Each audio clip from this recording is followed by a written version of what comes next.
वाल्मीकि रामायण के पिछले लेख में आपने पढ़ा कि परम सुंदरी मेनका ने आशी विश्वामित्र के साथ उनके आश्रम पर 10 वर्ष व्यतीत किए, जिसके बाद राशि के मन में भारी संताप हुआ। ऐसा विचार कर मुनिवर विश्वामित्र लंबी सांस खींचते हुए पश्चात्ताप से दुःखित हो गए। उस समय मेनका अप्सरा भयभीत हो थर थर कांपती हुई हाथ जोड़कर उनके सामने खड़ी हो गई। उसकी ओर देखकर कुशिकनंदन विश्वामित्र ने मधुर वचनों द्वारा उसे विदा कर दिया और स्वयं वे उत्तर पर्वत हिमवान पर चले गए। वहां उन महायशस्वी मुनि ने निश्चयात्मक बुद्धि का आश्रय ले कामदेव को जीतने के लिए कौशिकी तट पर जाकर दुर्जय तपस्या आरंभ की।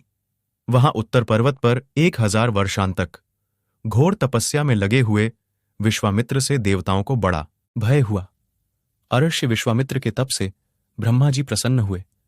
उन्होंने अर्ष्य से कहा, तुम्हारी उग्र तपस्या से बहुत संतुष्ट हूं और तुम्हें महत्ता एवं ऋषियों में श्रेष्ठता प्रदान करता हूं।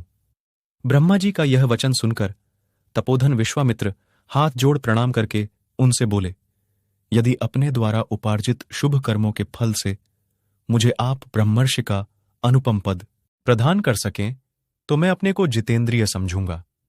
तब ब्रह्मा जी ने उनसे कहा कि अभी तुम जितेंद्रिय नहीं हुए हो, इसके लिए प्रयत्न करो। देवताओं के चले जाने पर महामुनि विश्वामित्र ने पुनः घोर तपस्या आरंभ की।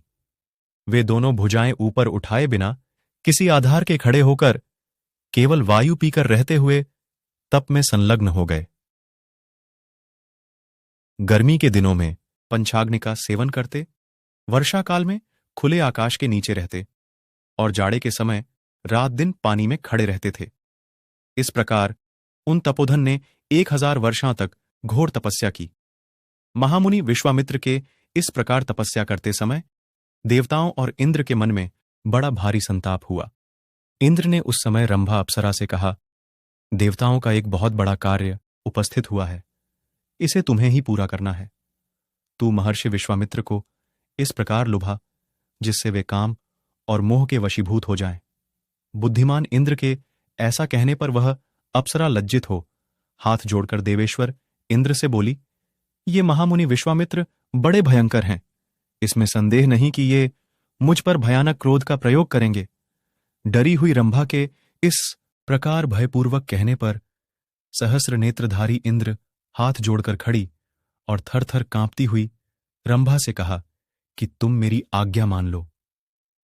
मित्रों, उम्मीद करता हूं वीडियो आपको पसंद आई हो, तो वीडियो को लाइक, कमेंट, शेयर, सब्सक्राइब करें। मिलते हैं नेक्स्ट वीडियो में, तब तक के लिए जय श्री राम।